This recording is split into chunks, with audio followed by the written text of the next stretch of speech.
What up, though? It's your man, Tariq. Back for the second episode of Why Lie with Tariq, the most unapologetic podcast in the game. It's October 24th, 2021, and it's a special day because it's my birthday. Yeah, 38 years old, another trip around the sun. It's also special for another reason. I have a wonderful, wonderful guest in the studio. Came to do this episode with me, my mom. Say hello, Mom. Hello, everyone. Yeah, so we about to get it in on this episode, man. Like, I'm really excited to do this because as soon as I knew I was doing a podcast, I knew that this episode was going to be a thing. So we just going to jump right into it. So what year did you meet my dad? 1975. Okay, so how old were you? 15. Okay, so you meet him in 1975. When did you guys start dating? Let me see. He lived in Michigan, and I lived in Kentucky at the time. Okay. And my mom lived in Michigan. Mm-hmm. And that's when I first started coming to visit my mom when I was 15 years old. Okay. And my brother and my brother Wayman, and your dad were really good friends. And your dad actually lived with my mom. Wow.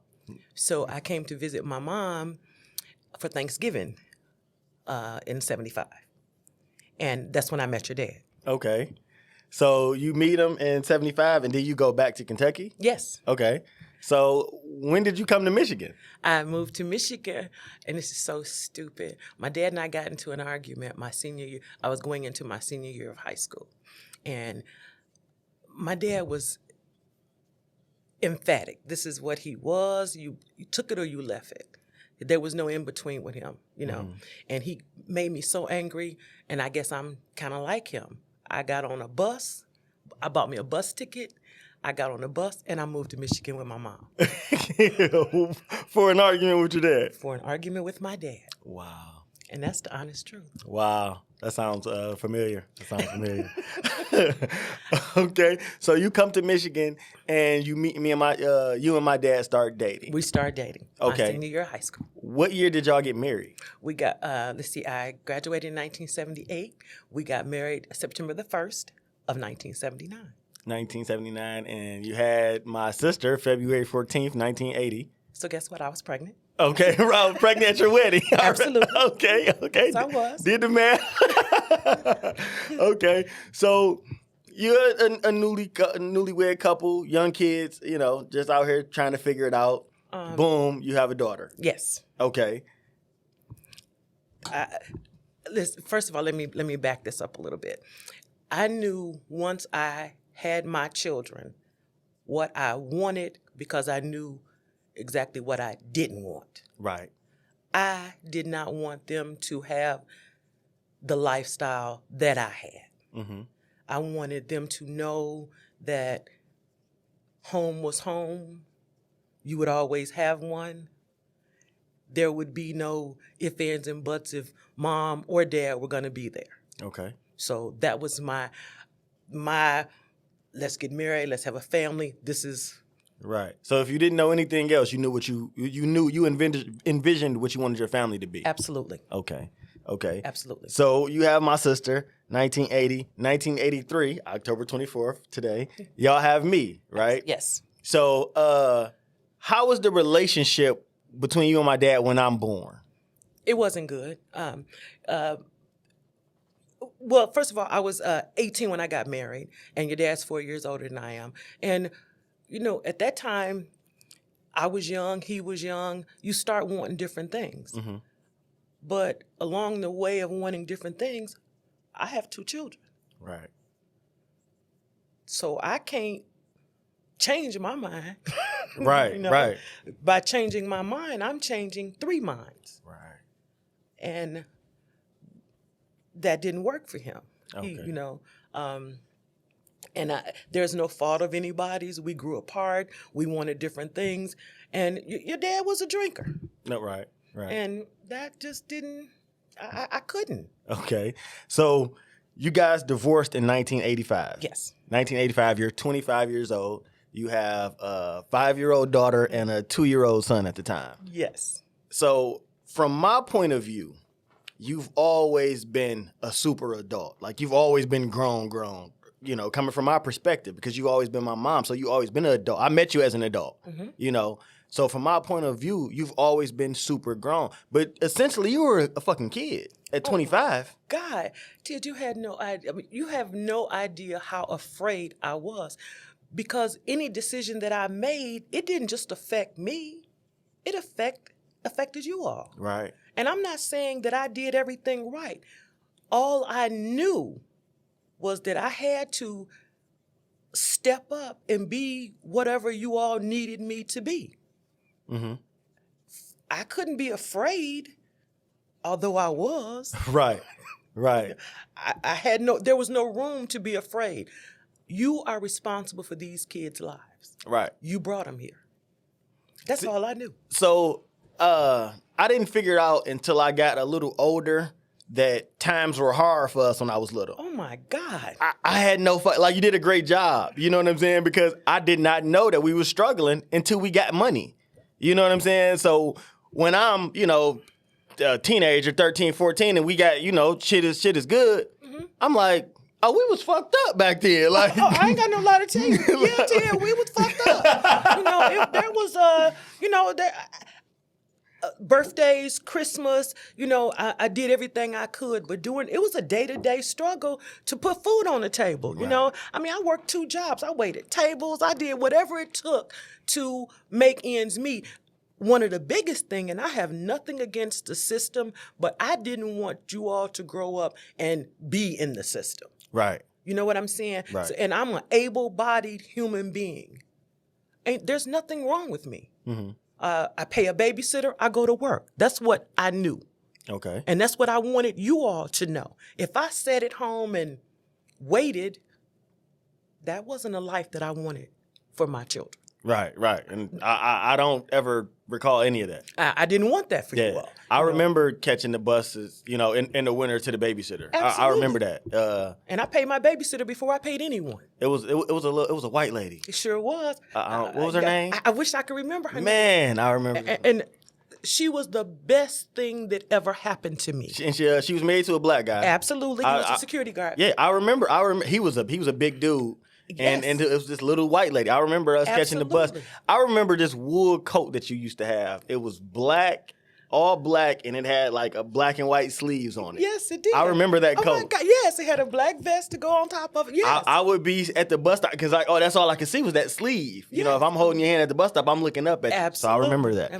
Absolutely. Ted, it wasn't and the struggle was for real. We walked. We rode buses. We took jitneys. And I'm going to tell you the part that really irritates me to no end about that. Your father left a car with his mother rather than let me have the car with the children when he left the state of Michigan. Wow. It was a Volare wagon. I mean, I just remember that. So, 25-year-old kid, 2 kids to raise, getting it done, however you know how to get it done. What was your goal for raising your children? So it's us. We was living on Willette, you know, in Southwest. So me, you, and Coco. What is your picture for your children? Like, what are you trying to accomplish as a mother at 25?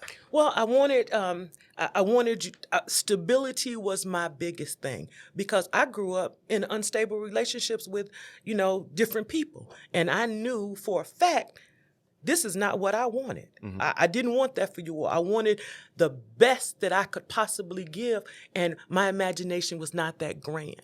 But I did know that I had to instill in you all something that was never instilled in me.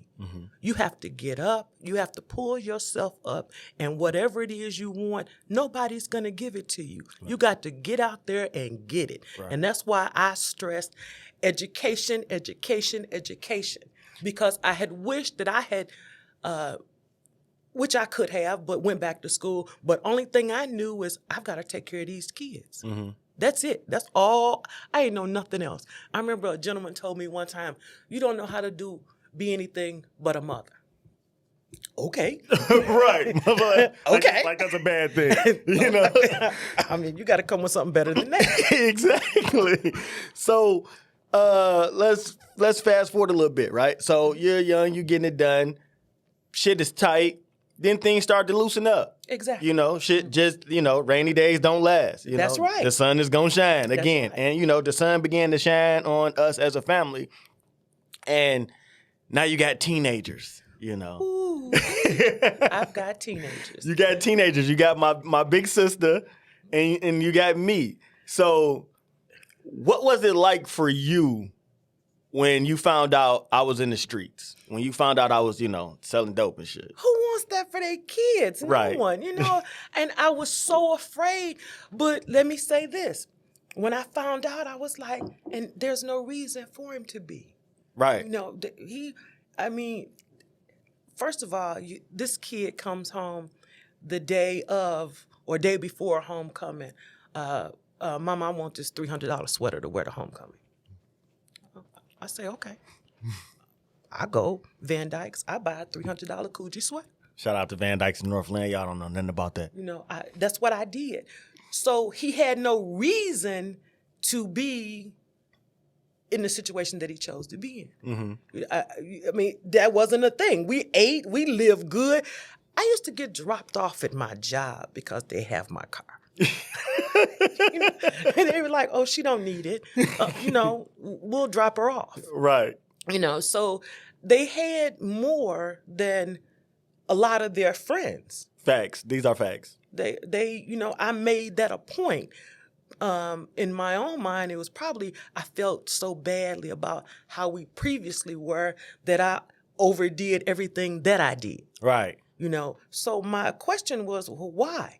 But as I've gotten older and he's gotten older, you know, he never really hung around with people his age. Everybody seemed to be older. Mm. So I said, I did a lot of praying. I still do. You know, because that's not the life you choose for your children. Right. You know, who chooses that? Right. You know, and, you know, he could have showered me with a whole bunch of junk. Oh, no, that's okay. I got this. But what you need to do is figure out what you're doing. Mm-hmm.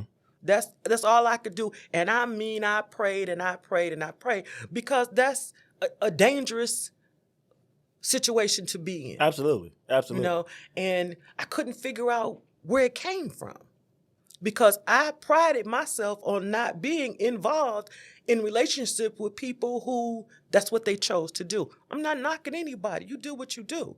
But that's not what I wanted for my children. So what you're saying is in the 80s, you know, in the height of the crack era, when we was growing up and struggling, drug dealers was trying to talk to you? Absolutely. I mean, you know, and they see you with 2 kids, you know. Like, yeah, come on, boo, I got you. I got a couple dollars for you. No, you don't have me because I've got 2 children at home. Yeah, and I don't remember men coming and going. I really can't recall that. No, it didn't happen. Yeah, it didn't happen because I have a daughter and a son, mm-hmm. and if something happens to me, what happens to them? Right.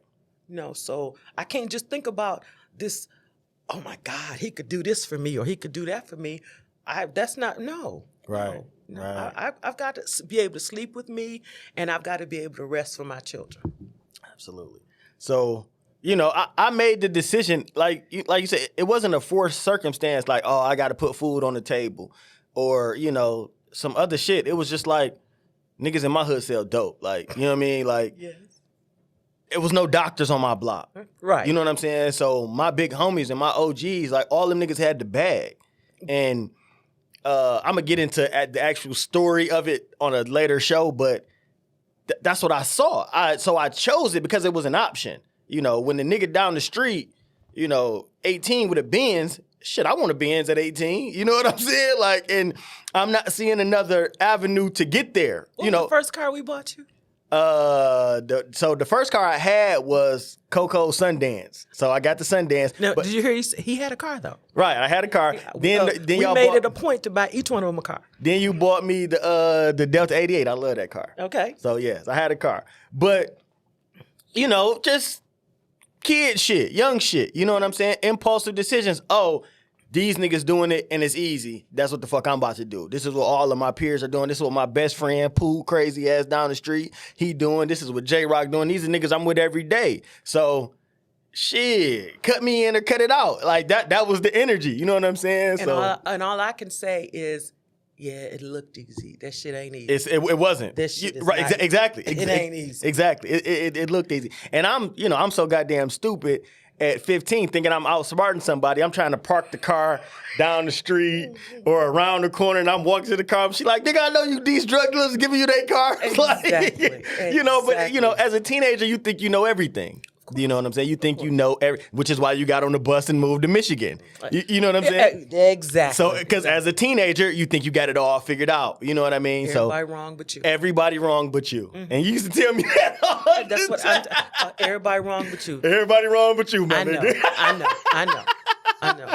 I still say it today, too. You definitely do. You know. Definitely do. So, I'm in the game. I'm in the streets. You praying for your son. You know what I mean? Naturally.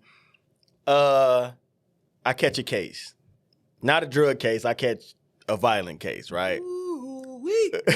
We gonna get into that. But I don't really want to discuss the case because that's gonna be another show. So, boom, I catch a case. I get in trouble in 2004. Catch a case, go to trial. I get found guilty. I'm in the county, awaiting sentencing. Me and you communicating the whole time. You coming up there, I'm calling home every fucking 2 seconds, So we come back for my sentencing date, right? They've already said guilty. We come back, we in the courtroom, I'm about to get sentenced. What is that like from your point of view? Well, first of all, I want to say this. This Negro here was the calmest. I'm about to, can I say shit my pants? Yes. I'm about to give the floor everything I got because this is my son. This is not the neighbor's son. This is not so-and-so's son. This is the son that I gave life to.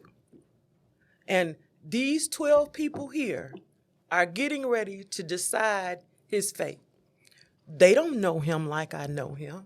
They only listening to what these people are saying about him. I said, I'm an asthmatic. So when you're having an asthma attack, all the air in the world, and you can't get a breath. You can't catch a breath. That's what it feels like. All the air in the courtroom, it was free for everybody. I couldn't catch a breath. Damn. That's what it felt like. Wow. I was calm because panicking wasn't going to get me out of that shit, If I could have cried and they'd have let me go, I would have cried. You know what I'm saying? But I don't give a damn how many tears I shed right now. That ain't about to stop what's about to happen. So in my head, I'm like, I just want this number to be as low as possible. You know what I'm saying? My lawyer, Michael Sharp, he was like, because right before my trial started, they offered me a plea. So the first plea was for 12 to 20. Then they came back 10 to 15. The day my trial started, my judge was like, let's go downstairs and let's see if we can come up with a deal. They offered me 3 to 5 that day, the morning my trial started. And my lawyer looked at me. He was like, you want to go to jail for 3 years? I said, no. He was like, let's go upstairs then. And we started the trial. So, boom, we go through the trial. It's a week and a half. We come back for sentencing, and I'm trying to get the 3 to 5. I'm like, can we get the 3 to 5? Then if they offered us before, let me get them 3 years. You know what I'm saying? Because fuck it. I'm 21 at the time. Right. Tavon's mother is pregnant, so he's about to be born. I'm like, all right, shit, my baby will be 3 when I come home. Mm-hmm. Fuck it, let's do it. You know what I'm saying? And because I'm already in the game, I'm waking up choosing the game every day. I understand that this is a part of it. Okay. I can't just be in it when it's good, when we popping bottles and at the mall and doing all that shit and buying strippers. This is the other side of the game. You got to be all right with this. So I was all right with it. And I'm just praying to get the 3 to 5. Now, I didn't find this out until much later. So I end up getting sentenced. So yeah, and we'll just do it like this. So they read off the sentencing. We sentence you 60 months to 15 years. What do you like? I said, how long is 60 months? That's what I said. Because you're not thinking. Your brain shuts off. I mean, how long is 60 months? 60 months? What the fuck is that? And here go your sister. It's 5 years, Mom. That's still too goddamn long. For your baby, your For my 21-year-old baby. But I'm going to tell you, when you caught that case, a very dear friend and you all's godfather, Gerald Evelyn, said, whatever you do, you make certain that your son goes to trial, goes to court with the lawyer. So we got a lawyer. Mm-hmm. You having a conversation with your lawyer the day before your sentencing, I pull up in the driveway and he says, Coco, I want to talk to you.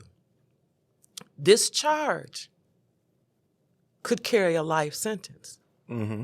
I say to him, not my son. I said, not my son. I don't even want to talk about it. That's not going to happen.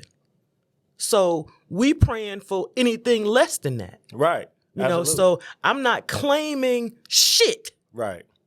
But that ain't even on the table as far as I'm concerned. Right. But see, so I had a violent crime. You know what I'm saying? Anytime you're charged with a violent crime, they're called floaters, right? So you have guidelines. And the maximum guideline is life in prison. But for a naive, when I tell you naive, he had to tell me, whatever you do, make the police do their job. Don't tell them nothing. Yeah. Because I'm ready to tell everything I know. I'm ready to tell on folks that I don't even know for real. And he's like, no, ma, just shut up. Yeah, they pay these motherfuckers to do a job. We're not going to do it for them. That's what your attorney is for. They tell you in the Miranda rights, anything you say can and will be used against you in the court of law. Shut the fuck up. And that's exactly what he told me. He said, Ma, shut up. Just be quiet. Let them niggas do their job. But so my lawyer had to tell you that as a formality. But you're not going to offer me 3 to 5 if you're going to give me life. Okay. See, I didn't know. You know what I'm saying? At the time. So they told me, if y'all trying to give me a cop to 3 to 5, y'all just don't want to go to trial. Okay. That's the thing. And if more people went to trial, the entire judicial system would crumble. Because motherfuckers is copping out, just taking these deals. If everybody was like, no, fuck that, everybody in America, I want to go to trial, the fucking whole judicial system would crumble. It's not enough people working. It's not enough judges. There ain't enough juries in the world. If everybody say I'm going to trial, but you go in there, you get scared, you get to talking yourself into trouble, and you take the first deal they offer you, or the second deal, or nah, nigga, beat me upstairs, bitch ass niggas. Well, he's talking to a person who had never sat in the back seat of a cop car. Okay, right. Never been in handcuffs. None of that. I'm like, oh my God, they look like they hurt.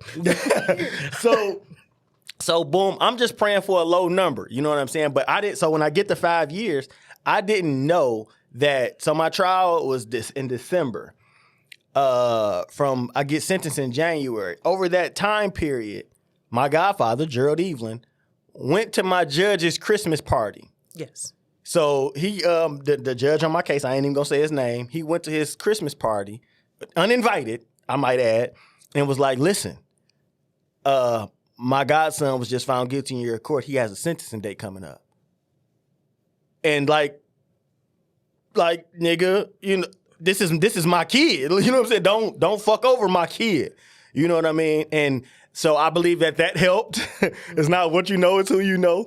I agree. You know, and so that helped and get the 5 years. So boom, he tell me 5 years. I'm praying for 3. And, I'm in the back in the bullpen waiting to go out for sentencing. I'm praying for 3. They tell me 5. I'm like, okay, fuck it. I can do it. I'm 21. I'm like, fuck it. All right, let's get it. You know what I mean? So now I'm preparing myself, my mind, my body to go do this bit. Home don't exist to me at this moment. It can't. I have to be looking forward. I got to survive this bit. Right. And come home to my kid. Right. You know what I mean? And you said that having my son helped you through my 5 years. So I get sentenced in January. My son was born March 29th, 2005. And you essentially raised him while I was in prison. Yes. How did that happen? Well, you weren't there, and his mom was young, and his mom already had a son. And I wanted to be a part of his day-to-day. I didn't want, well, you visit me on the weekends and blah, blah, blah. I wanted to be a part of his day to day. I wanted to instill in him the values that I tried to instill in my children. You know, I wanted you to have a sense of stability, a sense of family, a sense of everything positive. You know, even with this current situation, it's still positive. You're here. But I will say that your son allowed me to breathe because I couldn't. I mean, I drove around. There's a gas station around the corner from where we lived at the time. It took me 2 years to go in there. It took me 2 years just to go in this gas station because that's where you were all the time. Right. And I didn't want to see nobody that knew you and knew of what happened. You understand what I'm saying? Right. I wanted to be secluded. But anyway, your son came and I was there to cut the cord. And I told her, you not getting rid of me. I'm here to stay. This is our baby. This is our baby. We gonna make decisions. And, I'm not even gonna get into their relationship because that has nothing to do with me because she was your son's mother. I'm gonna get into, I wanted him to be with me and raised. That's what I wanted. So, she brought him by, we babysat, and then we put him in daycare. We just made a thing of it. And I drop him off in the morning with her on my way to work, pick him up in the evenings, and this went on for years and years. And then her aunt watched him. I take him over there in the morning on my way to work and pick him up when I got. That's what we did, and I told her that despite the relationship that you and she had, your son was going to know who you were. Right. You definitely made sure of that. If I did nothing else, he was going to know that you were his dad. Right. Even if it meant every facility in Michigan. So, let me give y'all a little backstory. What she mean by that is during my trial, I had a lot of bitches in the courtroom. I had a lot of girlfriends at the time because I was a pretty successful drug dealer. So I had a couple dollars about myself at a young age. And when I say my whole hood, Joy Road represented at my trial. So much so that they put them niggas out of the courtroom because the witnesses would not come out to take the stand to testify because the whole hood was in there. So Joy Road represented for sure for your boy. They held it down, and I had a lot of women in there. Yes. Lots and lots of women. So my BM is pregnant. My girlfriend that lives in my apartment complex is there. My other little stripper chick is there. And yeah, so we had a strained relationship with me and my son's mother. And mind you, this is my first kid. Tavon, this is my first child. So he was born after I went to prison. But I wanted to touch on this. So boom, I get sentenced. I go back to the county. I stay in the county for 3 days, and then I get transferred to Jackson. Up until this time, I've been calling home 2-3 times a day. Yes. So when I get transferred to Jackson, I can't pick up the phone and just call.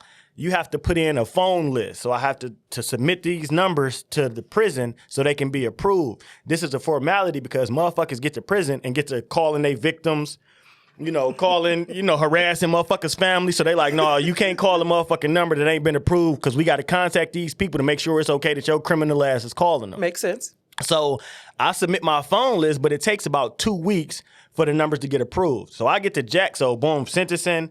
I slide out to Jackson State Penitentiary, and I can't call. I'm knowing that my mother is a naive, non-street woman, wholesome woman. I know she is going the fuck crazy. Yes. Not hearing from me because you got, this son. I'm not a big guy at the time. I was probably 140 pounds. Yes. 5'6", and I'm on my way to Jackson State Penitentiary. Oh my dear God. So I submit the phone list and I'm checking it every other day. Like I just put it in. I know it take 2 weeks, but I'm checking this motherfucker every other day. So finally, about day 10, I was on my way to breakfast. I'll never forget it. I'm on my way to breakfast. And a guy who was a couple cells down from me, he's in the line. He like, hey, youngin', you call your people yet? I'm like, no, man, I'm still waiting on the motherfucking phone list. He said, man, check that shit today, man. I know your people worried. So I'm like, fuck it. Fuck breakfast. I get out the breakfast line and I run straight to the phones. It was about 7:15. I know you have to be at work at 8 o'clock. I call and you answer. Oh, my dear God. I could breathe. I actually could take a breath. I mean, I done tossed and turned. I done cried. I done walked the floor. I done drove by his old apartment. I've done everything because I've not heard from my son. And I can't think of the prison movie that I had just seen. Shawshank Redemption. Oh, my dear God. I'm thinking all kind of crazy shit. I'm praying to God they ain't trying to get him. I mean, for real. I mean, the mind is a terrible thing to waste. I never got folks. The mind is terrible. Right. And everybody like, no, he good. How the hell you know he right. good? How the fuck you know? You can't make me feel better. Oh, he good. This ain't your baby, nigga. Yeah, exactly. This is my child. Shit. And I was like, oh my God.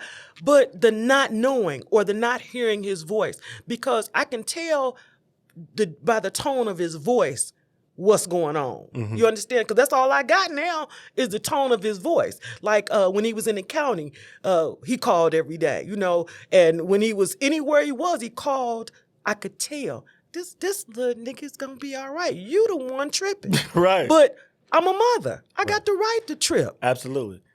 But he said, I have a collect call.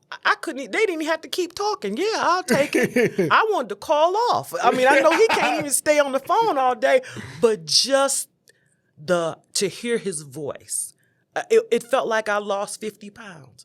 I had been carrying a 50-pound bag of potatoes on me, on my chest, since the day he went to jail. And that day, that it wasn't 50, it was 45.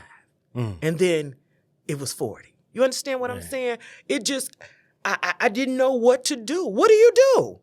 Right. A part of you is no longer there. He's not tangible. I can't touch him. I can't feel him. I can't see him. Only thing I can do is hear his voice. And I hadn't heard that. And this is the life I lived. And I used to pray like, Lord, please, whatever it takes, I just need for him to be okay. I need for him to be okay.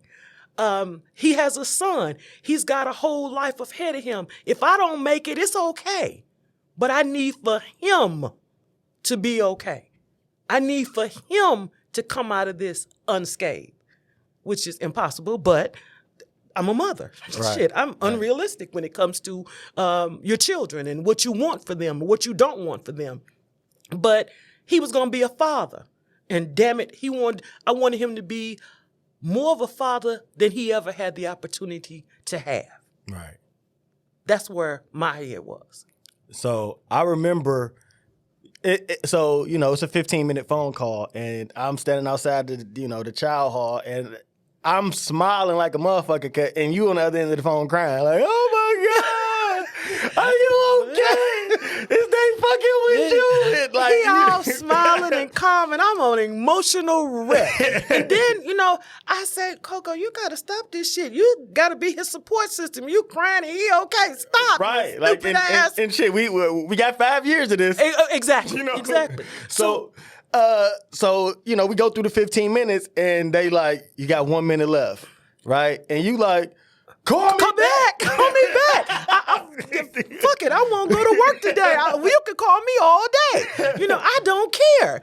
Just to hear his voice. Now, listen to me. People think, everybody that go to prison is this, that. Hey, this man had a support system. I don't give a damn if whatever his crime was, he is still my son. Mm-hmm. And to close a door, that would never even thought about it. As far as I'm concerned, we opened up new doors. Absolutely. We opened up a whole new door, and I had to learn that, hey, lady, he a grown-ass man. I'm my baby. No, he's a grown-ass man.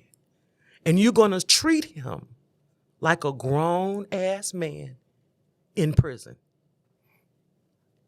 It took me a long time, but I can't treat you like a kid. Right. In prison. Right. That's not acceptable. Right. So I had to relearn or unlearn a lot of shit about you while you were in prison. Mm-hmm. You still my baby, but this baby ain't no baby no more. He got some grown shit going on here today. Facts. So I had to, get my act together too. Right. So, boom, I get to my first prison, Newberry. I stay in Jackson for probably about a month. You go through all your processing, your test taking, and physical, mental screening, and all of that shit. So it's a long process. So but Jackson is a level 5 facility. So it don't matter if you got 2 years or 200 years. Everybody goes there. It's the bubble. It's quarantine. They call it the bubble, and it looks like Shawshank. Okay, that's how the fuck it looks. So you walking in the yard and you walking past like. It's different sections to Jackson. So you got the penitentiary, which is where the niggas at who live there. Then you got the processing facility. Okay. The processing facility is level 5 security. Okay. That's 22 and 2. You're in your cell for 22 hours. You're out for 2 hours. Okay. You get 20 minutes for breakfast, lunch, and dinner. 45-minute yard, 15-minute phone or showers. That's your 2 hours out of your cell. Okay. Unless you're on a call out, which is, I got to go to the nurse. I got to go to a doctor. I got to go to school for processing and test taking and all of that shit, right? So I'm in there for about a month. And I'm just writing motherfucking letters. Like I wrote so many goddamn letters. Like my pen game was crazy in Jackson. Yes. My shit was, I'm sending envelopes back home, look like fucking phone books. I got letters for the whole hood in this bitch. I just wrote niggas' names on it. Right. Get this to him. Cause I still had street business that needed to be taken care of. Oh, okay. You know what I'm saying? So I get fucking, and they don't read outgoing mail. They read, or they open anything coming into the facility, but I can send anything out of this motherfucker. Okay. So I'm like, yo, dog over here got this. Go take care of this. Hey, yo, duh, this shit was at my apartment. Go, you know what I'm saying? So I'm trying to conduct business while I can because niggas gonna forget about you. You know what I'm saying? And life gonna go on. Exactly. So I got to get this bread out the streets, all type of shit. So I get to Newberry in February. I get to Newberry in February. Tavon is born in March, right? My son, my very first child. It takes about 2 months for me to get on his birth certificate, for me to get my name on his birth certificate. So it was a whole little court process I had to go through. They sent me some paperwork. I signed the paperwork, get it notarized, send it back. So I get my name on his birth certificate, and now he can come visit me. You brought my baby 6.5 hours from outside of Detroit up to Newberry, Michigan. Yes, I had never regularly. I had never been across the Mackinac Bridge in my life. Me either, until I went to prison. So, again, I have to say, and I'm going to say this 100 times, I don't give a damn where he's at. He's going to know his son. I mean, and I meant that. And I told him that, so I'm a woman of my word, and I'm like, they can't send you too damn far that I won't come. So I tell his mother, Tavon's mother, we going to the facility to see Ted. It's not a question. Right. We going. I drive 6.5 hours to go see this man so his son can see him. They have a case of the exactlies, and by that, I mean they look just alike. Yeah, he's 2.0. He's me 2.0 for sure. So I don't know if a lot of you've heard the clanging of prison doors and gates or whatever. I'm sitting there like, oh my dear God, the tears is running down my face because I'm excited because I'm Greg see them. And there was a guard at the facility. She was one of the nicest women I ever met. She was like, oh, he's so handsome. Did you know they take the diapers off the kids and give you their own diapers? Right. I did. That was new to me. I'm like, what you taking his diaper off for? Yeah, I mean, they got to search everybody to make sure you're not bringing anything in the facility because niggas done tried it. You know what I'm saying? They put their own diapers on them. I was like, oh, okay. But like, listen, for y'all who don't know, drugs is fucking rampant in the penitentiary. So like, y'all got all these quote unquote safety measures, but the guards bring everything in that bitch. The niggas who work there that make $18 an hour, you have to understand, it's millionaires in prison. This fucking 20-year-old girl who worked here because her father worked here, she make $18. This bitch about to bring the bag in on her lunch break. Like, you know what I'm saying? That's how the shit gets in the facility. So you checking the visitors, bitch, check the guards. Not me. I'm scared to death. I'm scared of my own damn shadow at this point. Mrs. Never who committed a crime. Son. I wasn't bringing nothing but his son. Right. You know what I'm saying? I was like, oh, shit. That's some different shit to me. So, but, like, I had to, because just like everybody else, I heard the stories. Right. You know what I'm saying? Like, I seen, you know what I'm saying? I knew niggas that been to the joint. So I'm not knowing, when I say I had to mentally and physically prepare, I'm not knowing what I'm about to be faced with. But I know what I just came from. Right. I was in the mix out here. Mm-hmm. Like, no capping, no none of that, trying to hype myself up or make it. But, like, niggas didn't play with me in the streets. So niggas ain't about to play with me in here. You know what I'm saying? I don't give a fuck how big you are. None of that shit. One of my homies, my nigga Red from the east side, dog, I swear to God, this was one of my mans. Like, love this nigga. When I got to my first joint, right, to Newberry, he say, they checked all the pistols at the door. Okay. I'm like, what? He like, ain't no guns in this bitch. If you can go from the shoulders, you're going to be straight. Like, oh, shit, I'll fight anybody. Let's get it. You know what I'm saying? Win, lose, or draw, bitch. We about to get it popping.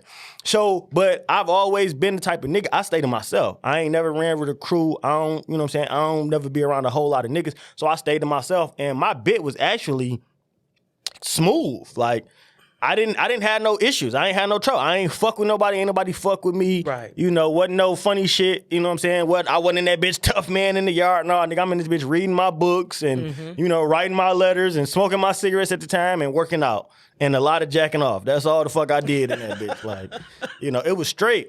But so having my son, like that affects me to this day, and it affects me and my son's relationship to this day. I met him in a prison visiting room. Yes, you did. This is the first time I'm a new father. I'm a father for the first time. Yes. And the first time I lay eyes on my son, the first time I hold my son, the first time I kiss my son, they just took his fucking diaper off and checked him to come in his facility. Sure did. I'm sitting in the prison visiting room. My son is about to be 17 in March. Our relationship is still affected from that to this day. He remembers, because he grew up with me in prison. He was 5 when I came home. Yes.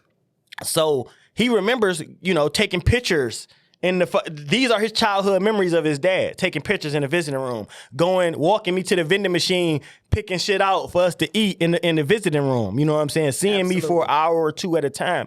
This is both of our reality. I can't undo it, and so we're just dealing with it. Right. You know what I mean? But the woman that you are, and the mother that you've been, and the grandmother that you've been to him, it means so much to me, to him, to us, because if it wasn't for you, that wouldn't be our reality. I would have had to get to know him when I came home. If you wouldn't have been there. Well, how could I not? Right. How could I not? I mean, you didn't fall off the face of the earth. You went to damn prison. Mm-hmm. So how could I not be there for the both of you?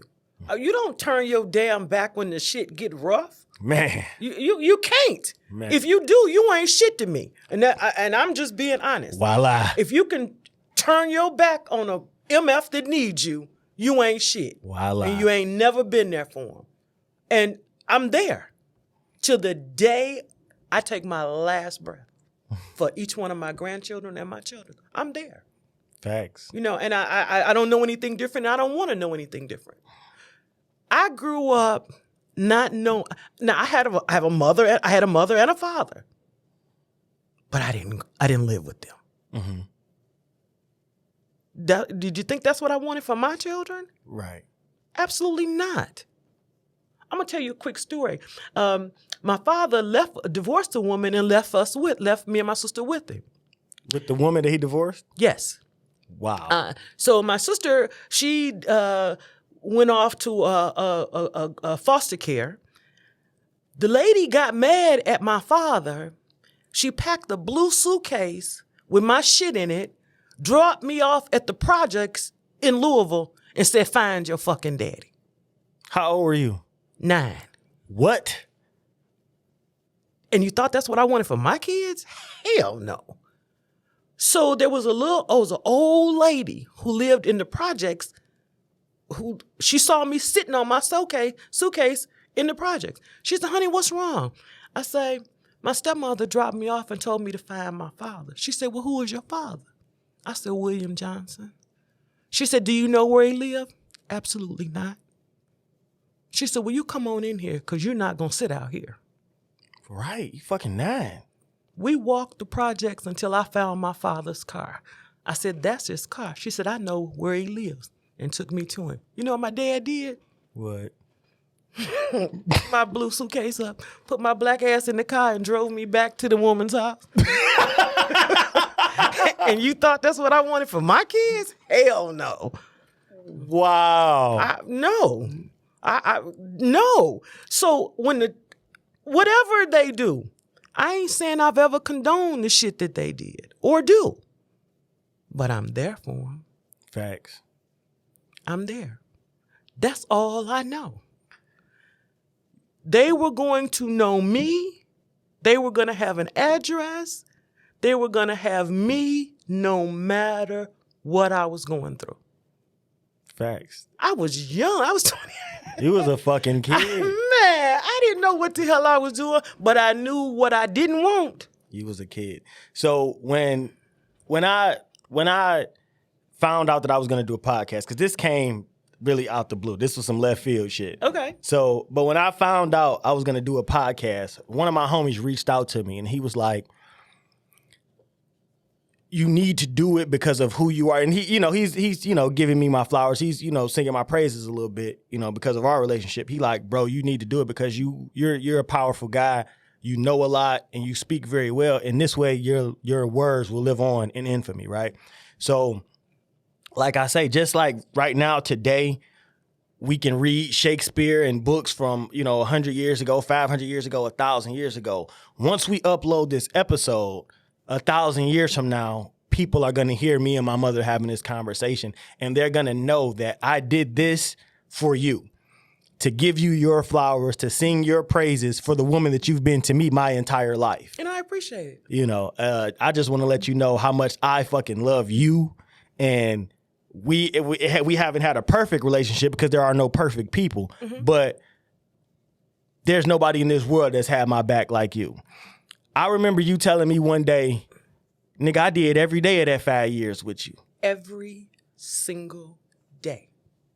It was fucking mind blown emoji. Like, wow. She said, nigga, I did every day of that time. Listen, I'm going to tell y'all a quick story. See, now they have it all.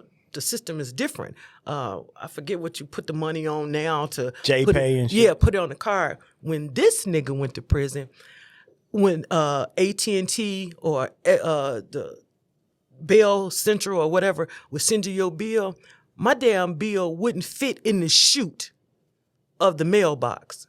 They'd have to open the door to put it in. Because my son called me every day. Every day. All day. He got so damn good, I'm going to call you, you click over and call somebody else, and you lay the phone down. I remember paying $700-800 phone bills. Then they went to this other process where I would put it on a card and he could call. 3 days in, Mom, you got to put some money on the card. 2 days in, Mom, would you put some money on the card? Mom, would you buy me this book? Mom, I didn't give a damn. If I could have moved heaven and earth to send to Newberry and this one and that one, as long as God gave me the ability to get up and go to work and I could make $1, there was nothing I wouldn't do. Facts. And I mean nothing I wouldn't do for him. Facts. So yeah, like the phone calls when I first got there were ridiculous. Like the fucking the charges, and so it was probably like I was in prison for like 1.5 years, and then they switched it to another system where the phone calls went from like $15 a call down to like $2 a call. So like those first fucking bills were ridiculous because she's telling me like, nigga, call me. So every day when I know she at work, I'm calling, you know what I'm saying? More so for her than me, just to let her know I'm all right. Like niggas not fucking with me, you know what I'm saying? I'm good in here. Right. If anything, shit, this book just came out. You can order this book and send it up here to me. Right.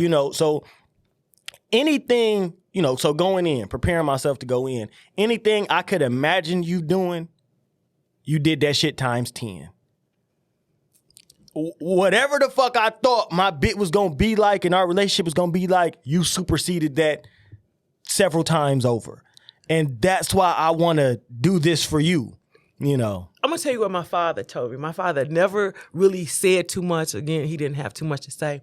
But when I started having children, he said, Coco, they come into the world, your children come into the world knowing how to do wrong. It is your responsibility as a parent to teach them to do right. And that's what I prided myself on. And for a long time, I said, what did I do? Well, I didn't do shit. He got grown and started making adult decisions. Mm-hmm. If he'd have followed my lead, then the situation would have been different.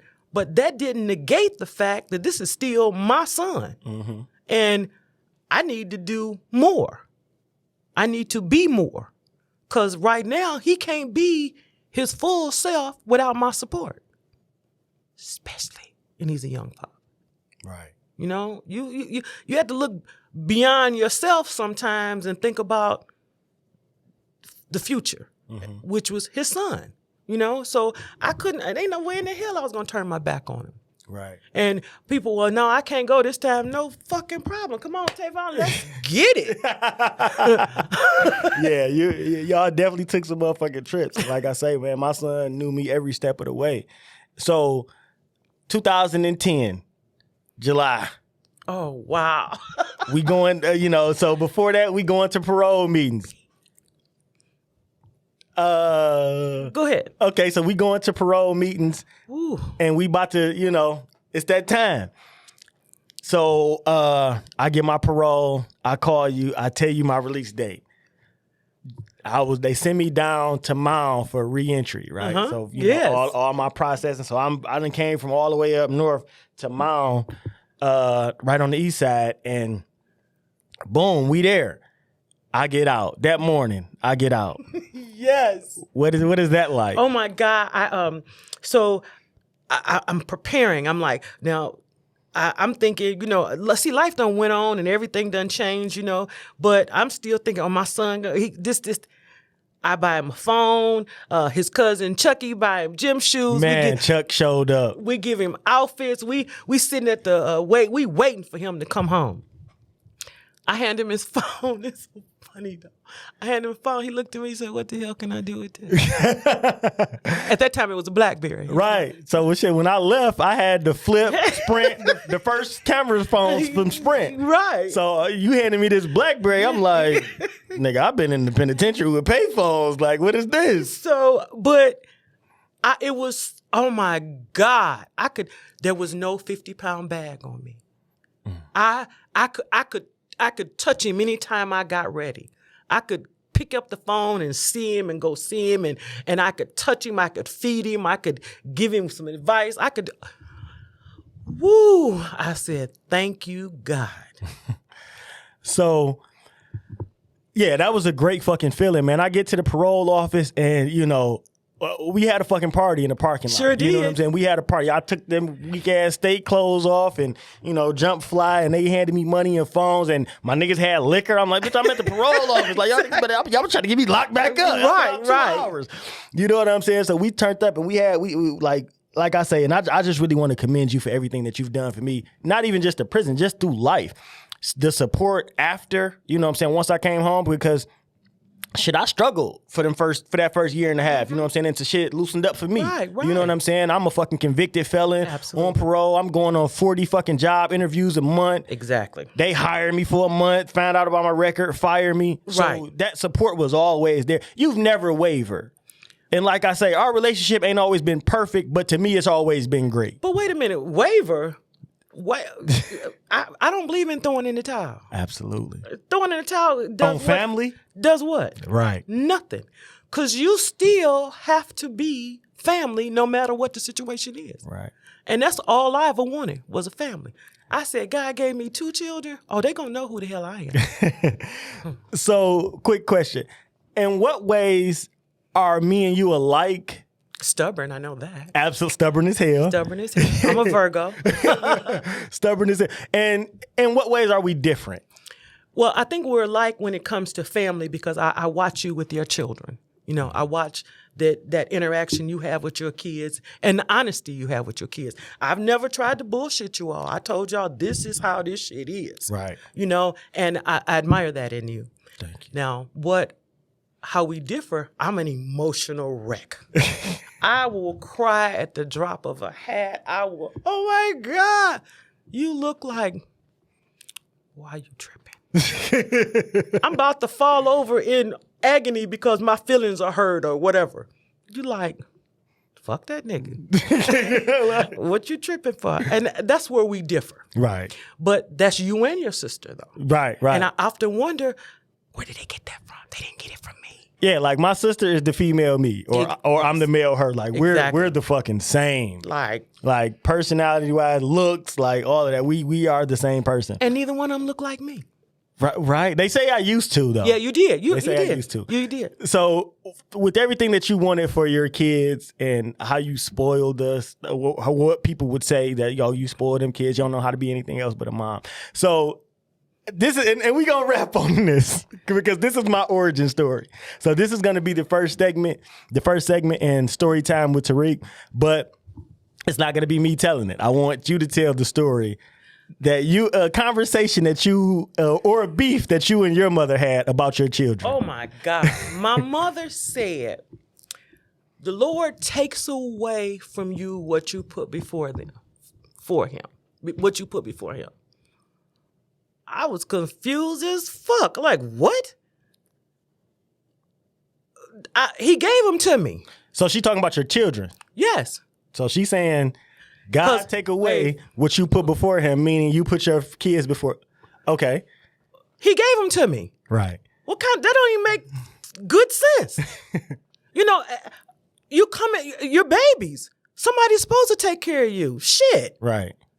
Through life, they're supposed to take care of your needs and your wants and some of your wants and shit. So she's saying like you do too much. I do too much. Right. You do way too much. You spoil them niggas. Exactly, and I did. Right. But thanks. But that's what I was supposed to do. Right. I was supposed to. You're here for a reason, and my reason was when God gave you all to me, because He gave you all to me. I was supposed to treat you differently than the way I was treated. Mm-hmm. I was supposed to be something for you all that I never had. Mm-hmm. I was supposed to, see, I'm normally, I'm going to stick to myself. I ain't going to say nothing. I'm going to sit back in this corner. But see, you all brought me out because I had to be something different than I had ever been. Mm-hmm. I had to be your mother. I had to be responsible, get out of my own damn way and take you all and move forward in life. Damn all the shit that I've been through. I could have, I don't want it. No. I wanted to be on the forefront with you all. And that bullshit, He take away from you what you put before Him. He gave you all to me. That just went over my head. If that's what you believe, you fucked up too. Okay, but what happened after she said that? Oh my God. So September 28th, my brother was killed in a car accident. Okay. And I'll never forget, I went to the cemetery and took her to the cemetery, and she looked across the car at me, and she said, "I thought it would have been one of you all." I just looked at her. I said, "Did you forget that I'm your kid too?" This is my mother. Right. And as it turned out, my mother and I had to have a friendship instead of a mother-daughter. Mm-hmm. You understand what I'm saying? I mean, I loved her, but she was my friend because she wasn't my mother. Because she didn't have that maternal instinct with me that she had with the other ones. Right. I love her. Because you didn't grow up with her. I didn't grow up with her. Right. But she couldn't feel about you all the way I felt about you all. Right. Nobody could. Nobody could. And she couldn't understand that. I did something that maybe she couldn't do. So you reminded her of what she didn't do for you. Probably. So, it is what it is, though. So she told you God takes away what you put before Him, and then your little brother dies. In a car accident. And you say the same thing to her. Yes, I did. God takes away what you put before Him. And that didn't go over well because it was hurtful. Right. I mean, that shit hurtful. I can imagine. But I mean, it was hurtful when she said it to me, too. Exactly. And I call this my origin story. Mm-hmm. Like, this is the reason. So for everybody out there who wonder why I am the way I am, I'm going to get my lick back, bitch. Like, fuck out of here. He's always been there. You not going to just do whatever you want to do or say whatever you want to say because I'm not fucking with you. Exactly. You know what I'm saying? So once you cross that line, I'm about to up the score, goddammit. And this is why, because this is my mother, the one who did that to her mother. So I mean, my mother and I had some, I love her to death. We had some fucking knockdown dragouts. I remember. I mean, we had knockdown dragouts because we were friends. Mm-hmm. You know what I'm saying? Right. You're like the shit that my mother, some of the things that my mother said to me or I said to my mother, you all wouldn't say to me. Facts. You understand? So that it's a different relationship. Right. So I just wanted to make sure that I did this and to show you your appreciation and give you your love and give you your flowers right now. Thank you, sir. You've been a wonderful woman and mother to me, a wonderful grandmother to my kids, and I'll sing your praises from now on. Thank you, son. Thank you. So, thank you so I much. want to dedicate this song to you. I want to dedicate this song to you that we're about to play right now. Thank you for coming.